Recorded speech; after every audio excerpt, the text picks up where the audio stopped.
It had been a long, ceremonial evening. Cameras flashed, hands were shaken, and dignitaries exchanged carefully measured words beneath grand chandeliers. Yet as the night wore on, Barron Trump found himself yearning for air that hadn't passed through a velvet-draped ballroom. So he quietly slipped away. Outside, the city clung to the harbor like a sleepy child to its mother. The air smelled of salt, rust, and distant spices. Lights shimmered on the water's surface like thoughts too fragile to speak aloud. He walked aimlessly, letting the wind guide him through the maze of docks and warehouses. The further he went, the quieter it became until the laughter and clicking heels of the event behind him faded into a kind of sacred stillness. That's when he saw it. A small, hand-painted cart stood under a dim yellow street lamp. The scent of grilled corn and warm tortillas rose softly into the air. Beside it, a man perhaps in his mid-30s was flipping something on a pan. A woman sat nearby on a worn plastic chair, her face tired but kind. Three children huddled beside her, whispering and giggling in Spanish. Barron slowed down. The father looked up and offered a hopeful smile. "Hungry?" he asked, his voice tinged with an accent but welcoming. "I might be," Barron replied, smiling politely. "It smells amazing," he added warmly. The man beamed. "Family recipe. From Oaxaca," he explained with pride. Barron stepped closer, studying the modest setup. The cart was old but clean, every bottle and tool arranged with care. The children watched him curiously. One boy, maybe 7 or 8, stared at Barron's shoes, deep navy Oxfords polished to a mirror shine. The father noticed his son's gaze and gently tapped his shoulder. "Don't stare, hee-ho," he whispered, embarrassed. Barron caught it but pretended not to. "You've got good taste," Barron said, bending slightly toward the boy. "I like these too. They were a gift from someone I care about," he explained softly. The boy nodded silently, unsure how to respond. Just then, the woman stood, brushing imaginary dust from her skirt. She smiled shyly, giving Barron a small nod. Her English was weak, but her gratitude was strong in her eyes.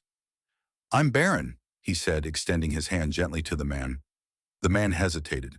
For a moment, he seemed to stare as if he were trying to match the name to a half-remembered headline. Then it clicked. His eyes widened. His posture straightened. "Senor Trump?" he asked cautiously. Barron gave a small laugh, then shook his head. "Just Barron is fine. I'm off the clock," he replied with a calm sincerity. The tension melted slightly. The man shook his hand, still a little stunned. "My name is Mateo," he said. "This is my wife, Lucia, and our kids, Sofia, Mateo Jr., and Luis," he introduced proudly. "It's really good to meet all of you," Barron said with warmth. Mateo hesitated again, then pointed toward the folding chair beside the cart. "You want to sit? We make you something on the house," he offered. Barron looked around the quiet street, then back at the family. "I'd like that," he answered, "but only if I can pay. You're working hard." The man nodded slowly. "We try," he said, then paused. "We survive." Barron's eyes met his. There was no self-pity in the man's voice, only exhausted dignity. "You're doing more than surviving," Barron said quietly. "You're raising beautiful kids. You're creating something. That matters," he added sincerely. Mateo looked down, swallowing emotion. Lucia wiped a tear from her cheek, quickly pretending it was the wind. And so they sat, Barron on the fold-out chair, eating street tacos with his fingers like everyone else. The rich boy and the working-class immigrant, surrounded by laughter, corn oil, and the quiet beauty of a night that didn't care about headlines. The tacos were warm, simple, real. Corn tortillas, lime juice, a touch of heat from the salsa that made Barron blink once or twice. But it wasn't the food that made the moment unforgettable. It was the silence that hung gently between sentences, and the way Lucia smiled every time one of her children spoke. "Where are you from originally?" Barron asked, placing his half-eaten taco back on the napkin. Mateo took a breath, wiping his hands on a small towel.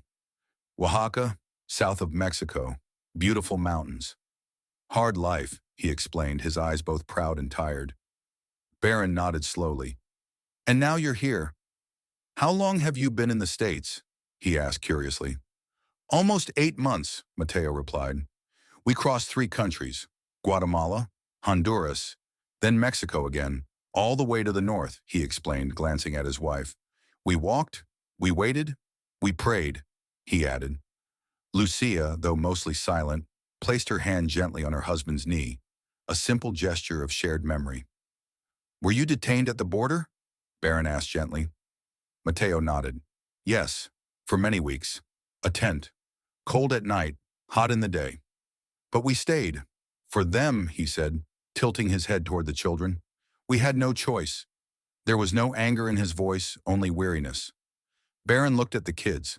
They were laughing now, playing with napkin wrappers, their innocence untouched by the weight of their parents' memories. And now? Barron asked. How are things since you crossed? We have temporary papers, but not much else, Mateo said. I sell food here. My cousin found us a room. Lucia cleans houses when she can, but no stable jobs yet, he explained honestly. I'm a cook back home, Lucia suddenly said, her accent heavy, but her words full of heart. Barron smiled at her. I can tell. This food is incredible, he complimented sincerely. She covered her mouth, laughing quietly. And the kids? Are they in school? Barron asked. Mateo lit up. Yes, they love school. Luis, the youngest, he learns fast. Sofia wants to be a teacher. Mateo Jr., he loves numbers. Says he'll be a banker, he replied with a grin. Barron chuckled. I could use someone like him in the future, he joked warmly. Then his face grew thoughtful. Do they know what you've sacrificed for them? He asked quietly. Mateo looked away. No, he said. We don't want them to carry it. We crossed borders so they wouldn't have to carry walls, he said softly. There was a pause. One of those sacred silences where neither person dares to speak because the moment itself is speaking louder than words ever could. Barron leaned back in his chair. He had lived a life of privilege, but in that moment, surrounded by steam from the food cart and the quiet courage of strangers, he felt the edges of his world begin to shift. You know, he said finally, people think that helping someone is about giving them money or offering advice. But I think real help, real connection, is about listening and understanding, he explained. Mateo looked at him, eyes slightly glassy. You're young, he said, but you see deeply. Barron didn't reply. He just smiled and looked up at the stars beginning to break through the coastal fog. The breeze from the harbor carried the scent of salt and grilled corn through the narrow street, as if time itself had slowed to honor the weight of that simple meal. The youngest child, Luis, leaned against his mother's side, drowsy from the food. The others sat cross-legged on the ground, drawing shapes in the dust with sticks. Barron stayed quiet for a long moment, watching them with an expression that no longer belonged to the young man who had arrived there minutes ago. Something had changed, not just in how he saw them, but in how he saw himself. He reached into his coat pocket, pulling out his phone. A few taps, a pause. Then he looked up at Mateo. I'd like to help, Barron said, but not in a way that makes this about me.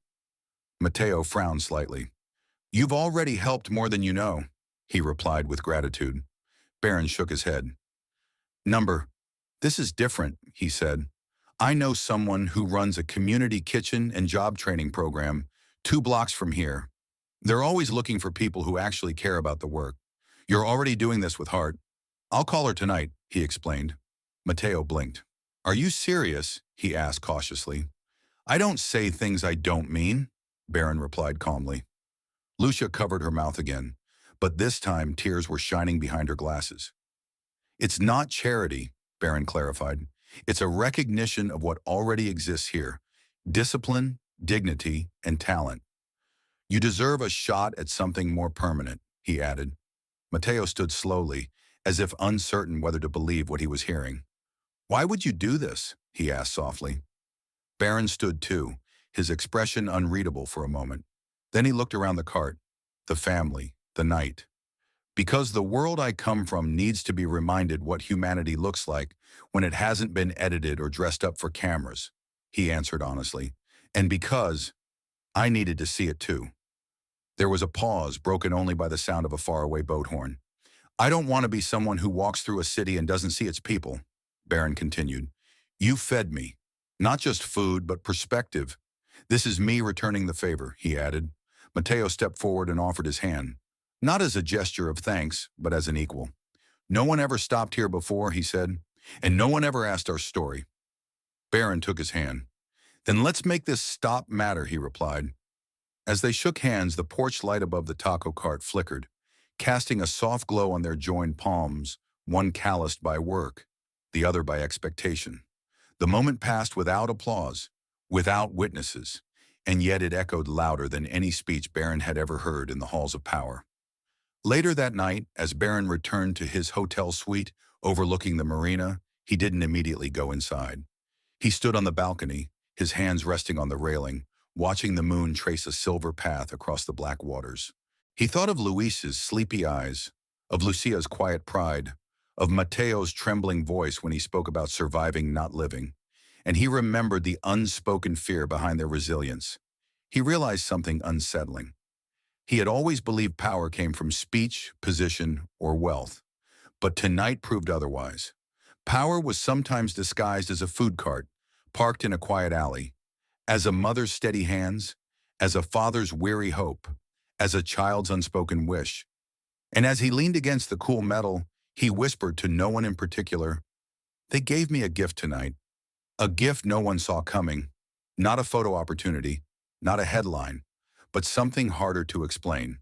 A reminder that dignity cannot be given, it must be recognized. And that sometimes the most powerful conversations happen in places where no one is watching. Let's keep the conversation going. Subscribe, share, and drop your thoughts below. Your perspective is valuable and might inspire others.